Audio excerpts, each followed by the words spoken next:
This is one story from the East African savannah. The Nuochi Alliance, also known as the Cary Legion, was a powerful lion alliance that reigned supreme in East Africa. They were so formidable that they scared off other lions in the region. Although it's hard to determine whether the East African Alliance or the South China Sea Alliance was stronger, their legends still live on today. Cary, the leader of the Nuochi Alliance, was supported by his 4 adult nephews, helping him maintain dominance over the northern grasslands. Their strength was remarkable, and they ruled over multiple pride groups and territories. Unsatisfied with the status quo, they continued to expand their power and monitor their hegemony in East Africa. The Nuochi Alliance became the greatest threat in the Masai Mara region. The story begins with Nuochi reaching adulthood. His father expelled him and his brother from their territory, and Nuochi was later renamed Cary. The 2 brothers wandered until they saw an opportunity with the Martha Pride, which had recently lost one of its 2 ruling male lions to a buffalo hunt. This left only one male, Simba, ruling the pride. Seeing their chance, the brothers followed Simba, who was unaware of their presence. Cary was unsure, but his brother Liangzong was determined. When Simba realized he was being followed, he fled, allowing the brothers to take control of the Martha Pride effortlessly. Liangzong roared, asserting their dominance. He then began mating, fathering a new generation of cubs, including 5 males who would become future members of the Cary Legion. 2 years passed and Cary's majesty grew, but a new threat emerged. 3 adult male lions from the South Bank Pride, led by Fangs, marched into their territory. Liangzong chose to fight, but Cary, lacking confidence, fled. Liangzong was seriously injured and died 2 days later. Surprisingly, Fangs and his brothers did not attack the Martha Pride, but returned to their own territory. With Liangzong's death, Cary was the only adult male lion left in the Martha Pride. This loss cast a psychological shadow on him, making him nervous and wary of every threat. Since then, his position in the pride was unpopular with the lionesses. However, Nuochi still loved his brother's children deeply. Although his brother had passed away, the pride's safety depended on him. He had to cheer up and be brave. One day, Nuochi met a wandering lioness, Tam, who was in heat. Nuochi's handsome face and burly figure deeply attracted her. They soon connected and mated. However, the lionesses of the Martha Pride did not accept Tam and drove her away. Fearing for Tam's safety, Nuochi followed her. A few months later, Tam gave birth to 4 of Nuochi's cubs. Being alone was dangerous for Tam and the cubs. One day, a wandering male lion appeared near their home, while Tam was out foraging and Nuochi was patrolling. The male lion, sensing the cubs, tried to kill them to make Tam go into heat again. At the moment of crisis, Tam rushed back and attacked the male lion, who fled. Sadly, one cub was mortally wounded. Tam decided to join the Martha Pride for the cubs' safety, but the lionesses refused to tolerate them. Nuochi, having low status in the pride, could only watch. Finally, the lioness Red forced Tam and her cubs to leave. Since then, nothing was known about Tam and the cubs' fate. 2 years later, when the camera crew returned to the Martha Pride, everything had changed. The pride was now led by 2 lions, Romeo and Claude. After Nuochi was expelled, several of his nephews were also driven out. However, Nuochi's 4 nephews managed to command a new pride. Luo was enjoying time with his wife, showing off his big yellow teeth, but a group of buffaloes suddenly approached. Furious but outmatched, Luo fled with his wife. Luo and his 3 brothers now had a large territory with ample water and food. The lioness Mary had given birth to 4 cubs. Despite Mary's protection, the survival rate for cubs reaching adulthood was only 10%. To ensure their safety, Mary frequently moved them to taller grass. One day, while Mary was hunting, a buffalo herd found the cubs and trampled them. Mary returned from the hunt, frowning. Everything was quiet. He called out anxiously to the cubs but received no response. Following their scent, he found one cub lying motionless on the ground, long dead. Nearby, Another cub lay trampled and buried in mud near the swamp. Mary tried to rouse the cub, but it was too late. She wailed in despair, but knew she had to find the remaining cubs. Fortunately, the other 2 cubs had escaped. Determined to ensure their safety, Mary hurried them back to the pride. However, on their way, they encountered 2 stray male lions. Mary's nerves were taut. She feared these intruders would harm her cubs, as male lions often kill the offspring of other males upon entering a new territory.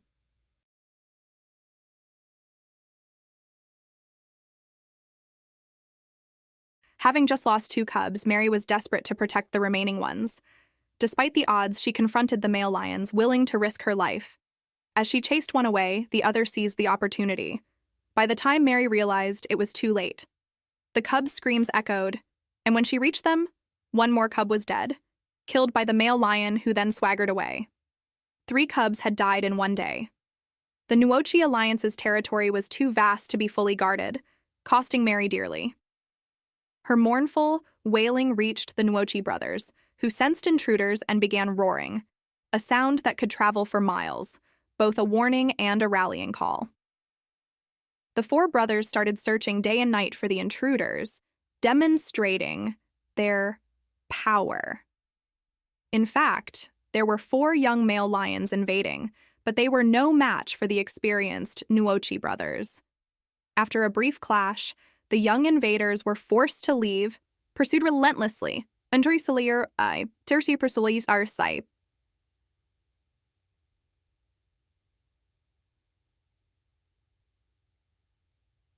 finally escaped due to the vast territory.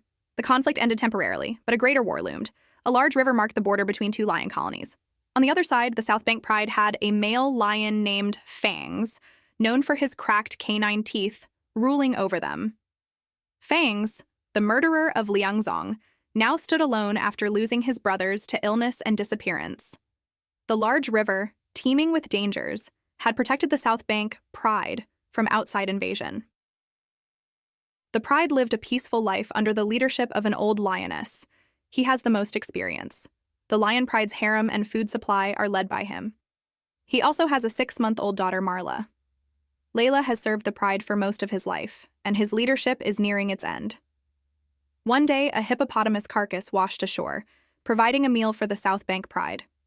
However, the crocodiles, rulers of the water, wanted a share. Leila growled at them, refusing to back down. The crocodiles tried to assert their dominance until Fangs arrived, roaring thunderously and driving them back into the river. Meanwhile, a male lion on the north shore eyed the South Bank Pride. He was Cary, the ruler of the Northern Kingdom. Cary, accompanied by his 4 adult nephews, had dominated the northern grasslands for years. The Nuochi Alliance, which they led, ruled multiple lion colonies and territories. They were not satisfied with their current power and aimed to expand further, vowing to assert their dominance over East Africa. The fertile, well-watered land of the South Bank was rich and strategically important. For years, it had been a battleground for lions. The Nuochi Alliance had been waiting for the right moment, as the river protected many territories. The river drying up would be the downfall of Fangs. Leila, now older and weaker, continued to lead hunts. One day, he encountered a zebra.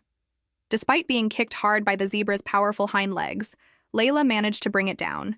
The other lionesses quickly followed to subdue the zebra, sharing the victory. However, they had to eat quickly, as Fangs would soon arrive to claim most of the meat, a ruler's privilege. Though the hunt provided food, it took a toll on Leila. His shaky steps showed his failing health, and his body was worn down by pain. Lions don't concern themselves with the life and death of a weak lioness, but Leila's daughter, Marla, stayed by her side, offering comfort. As herbivores migrated, the Pride had to follow. Leila, too sick to walk, was left behind with only Marla by her side.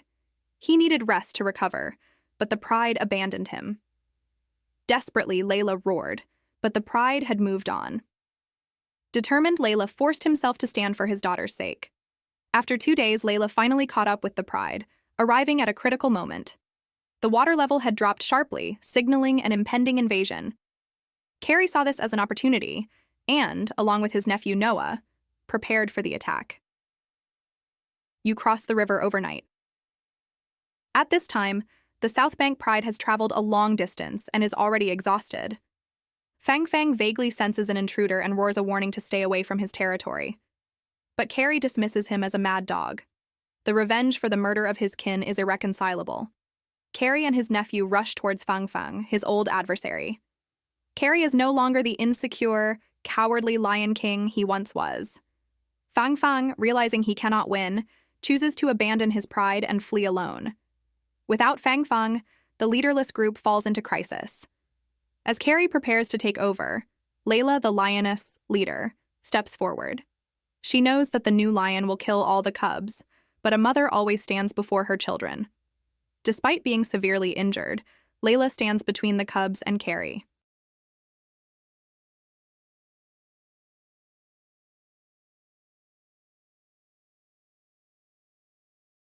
Inspired by her bravery, the other lionesses join the fight.